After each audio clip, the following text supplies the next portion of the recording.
In this video, I'm going to show you how to view your cash flow in Monarch Money. Let's get started.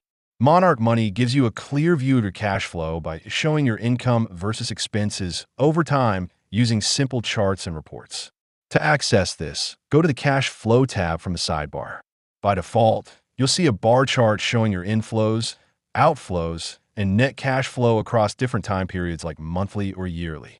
You can also apply filters like category, account, or tag to break down your spending in more detail. For a more visual approach, head to Reports, then open Cash Flow and switch to the Sankey view. This shows how your income flows into savings and expenses, making it easier to spot patterns and where your money is going. You can also check the Recurring tab to see upcoming income and expenses. This helps you predict your future cash position based on scheduled transactions.